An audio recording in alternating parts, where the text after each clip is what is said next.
A'udzu billahi minasyaitonir rajim. Bismillahirrahmanirrahim. Assalamualaikum warahmatullahi wabarakatuh. Alhamdulillahirabbil alamin. Wassalatu wassalamu ala asrafil anbiya'i wal mursalin wa ala alihi wa ashabihi ajma'in. Ashhadu an la ilaha illallah wa ashhadu anna Muhammadar Rasulullah sallallahu alaihi wasallam la nabiyya ba'da.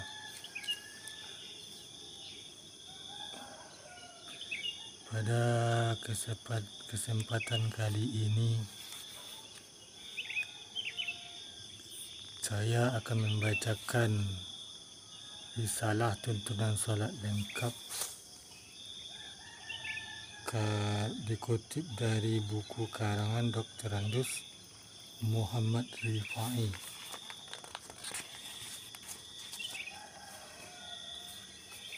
Bismillahirrahmanirrahim. Hukum Islam. 1. Mukallaf. Orang mukallaf ialah orang muslim yang dikenai kewajiban atau perintah menjauhi larangan agama karena telah dewasa dan berakal atau akil balik serta mendengar seruan agama. Hukum-hukum 2. Hukum-hukum Islam. Hukum Islam yang biasa juga disebut hukum syara' sebagai berbagi menjadi 5. 1. Wajib, yaitu suatu perkara yang apabila dikerjakan mendapat pahala, jika ditinggalkan mendapat dosa. Wajib atau fardu itu menjadi 2 bagian.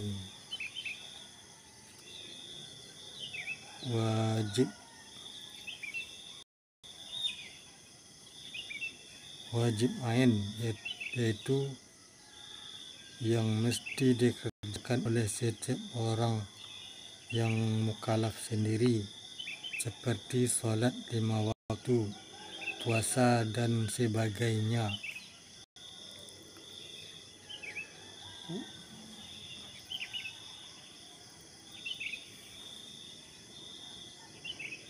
Wajib kifayah, yaitu suatu kewajiban yang telah dianggap cukup apabila telah dikerjakan oleh sebagian dari orang mukallaf, dan berdosalah seluruhnya jika tidak seorang pun dari mereka mengerjakannya, seperti menyalatkan mayat dan menguburkannya.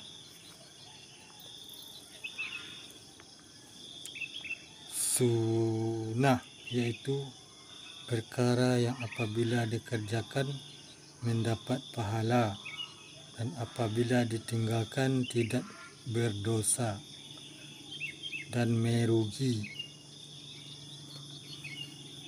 Sunnah dibagi menjadi 2. Sunnah muakkad, yaitu sunnah yang dianjurkan mengerjakannya, seperti solat tarawih, solat 2 hari raya Idul Fitri dan hari raya Idul Adha dan sebagainya. Sunnah ghairu muakkad, yaitu sunnah biasa.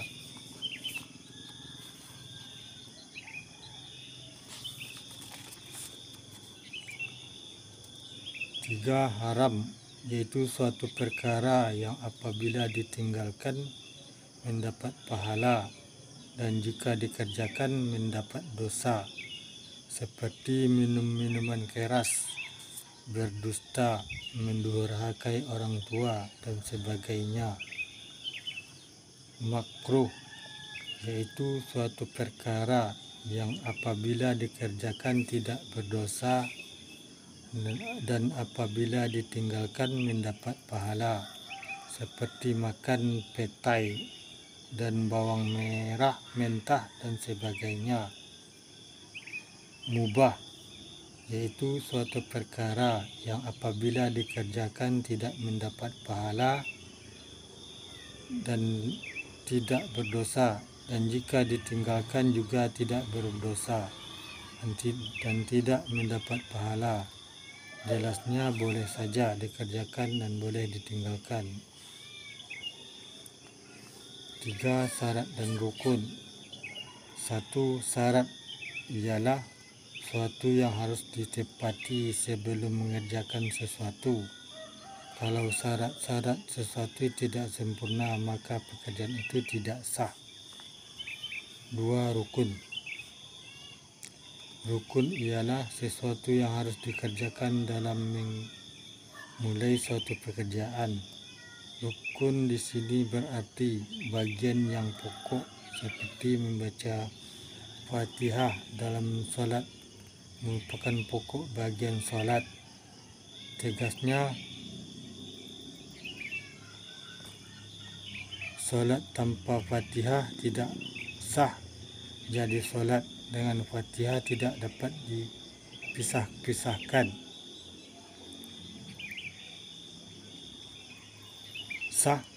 Sah artinya cukup, syarat, rukun, dan betul. 4. Betul. 4. Batal artinya tidak cukup syarat rukunnya atau tidak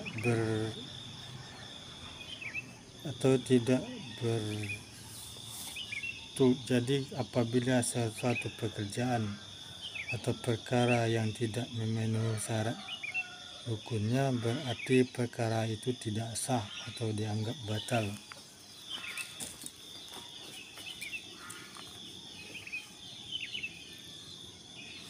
Rukun Islam ada 5, yaitu mengucapkan 2 kalimat syahadat, artinya mengaku tidak ada Tuhan yang wajib disembah melainkan Allah, dan mengakui bahwa Nabi Muhammad SAW adalah utusan Allah, mengerjakan salat 5 waktu sehari semalam, mengeluarkan zakat, berpuasa dalam bulan Ramadan, menunaikan ibadah haji bagi yang mampu.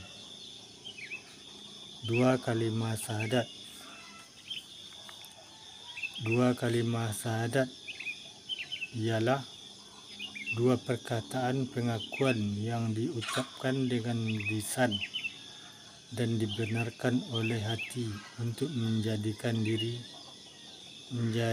diri orang Islam. Lafaz kalimat syahadat ialah Ashhadu an la ilaha illallah wa ashhadu anna Muhammadar Rasulullah. Artinya, aku bersaksi bahwa tidak ada Tuhan melainkan Allah, dan aku bersaksi bahwa Nabi Muhammad adalah utusan Allah. Jika seorang yang bukan Islam membaca 2 kalimat syahadat dengan sungguh-sungguh, yakni membenarkan dengan hati apa yang ia ucapkan serta mengerti apa yang ia ucapkan, maka masuklah ia ke dalam agama Islam dan wajiblah ia mengerjakan rukun yang 5. 2 kalimat syahadat masing-masing ialah syahadat tauhid, artinya menyaksikan keesaan Allah. Syahadat Rasul, artinya menyaksikan dan mengikuti kerasulan dari Nabi Muhammad SAW.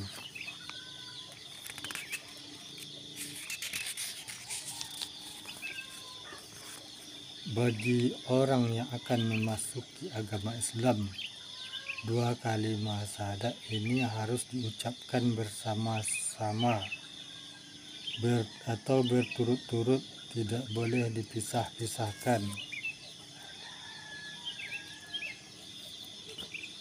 Orang-orang yang hendak menjadi muslim atau mukmin Mula pertama, ia harus mengucapkan 2 kalimat syahadat dengan faham maknanya.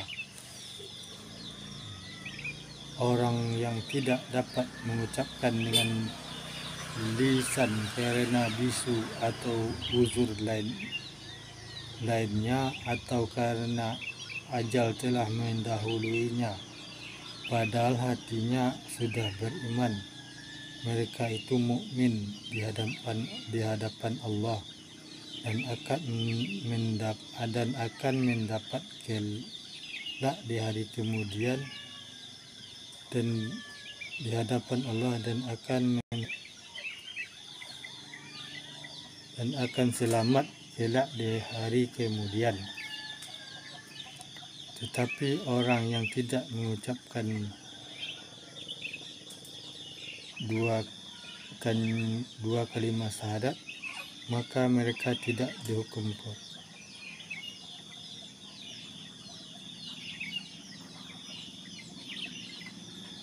Tetapi orang yang tidak mau mengucapkannya, maka mereka tetap dihukum kafir. Adapun arti Islam ialah tunduk menyerahkan diri kepada Allah dengan ikhlas. Iman dan Islam satu sama lain tidak dipisah-pisahkan dan sukar pula untuk diperbedakan, karena seseorang tidak akan dapat dikatakan mukmin jika tidak menyerahkan diri dan menjunjung tinggi apabila telah disampaikan oleh Rasulullah SAW. Begitu juga ia tidak akan menyerahkan diri dan menjunjung tinggi jika ia tidak beriman. Karena itu setiap mukmin tentu muslim, setiap muslim tentu mukmin.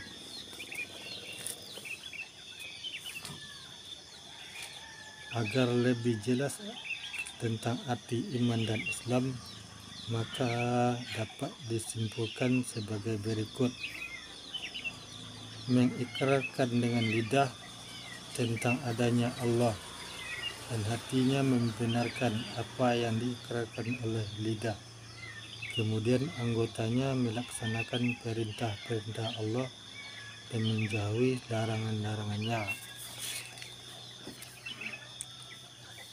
Toharah atau bersuci. Arti toharah. Toharah artinya bersuci. Toharah menurut syarat ialah suci dari hadas dan najis. Suci dari hadas ialah dengan mengerjakan wudhu, mandi dan tayamum. Suci dari najis ialah menghilangkan najis yang ada di badan, tempat dan pakaian. Macam-macam air. Air yang dapat dipakai bersuci ialah air yang bersih, suci dan mensucikan, yaitu air yang turun dari langit atau keluar dari bumi yang belum dipakai untuk bersuci. Air yang suci dan mensucikan ialah 1. Air hujan, 2. Air sumur, 3. Air laut, 4. Air sungai, 5. Air salju, 6. Air telaga, 7. Air embun. Pembagian ditinjau dari segi hukumnya, air itu dapat dibagi menjadi 4 bagian. Air suci dan mensucikan yaitu air mutlak, artinya air yang masih murni dapat digunakan untuk bersuci dengan tidak makruh. Air mutlak artinya air yang sewajarnya. 2. Air suci dan dapat mensucikan. tetapi makruh digunakan, yaitu air yang dipanaskan dengan matahari di tempat logam yang bukan emas.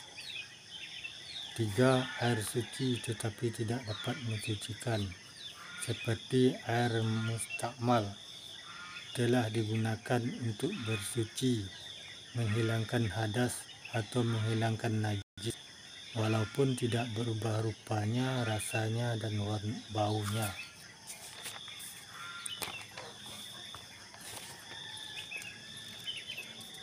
4.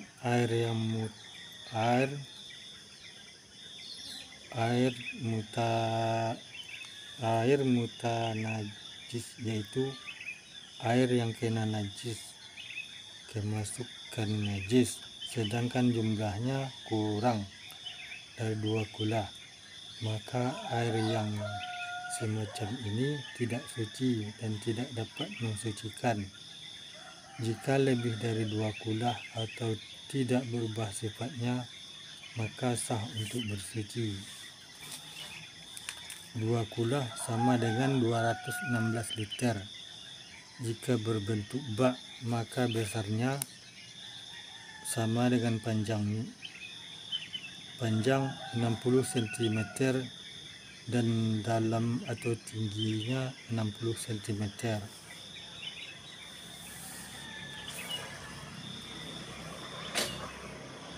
Macam-macam najis. Najis ialah suatu benda yang kotor menurut syarak, misalnya bangkai, kecuali manusia, ikan dan belalang. 2. Darah. 3. Nanah. 4. Segala sesuatu yang keluar dari kubul dan dubur anjing dan babi. Minuman keras seperti arak dan sebagainya. Bagian anggota badan binatang yang terpisah karena dipotong dan sebagainya selagi masih hidup.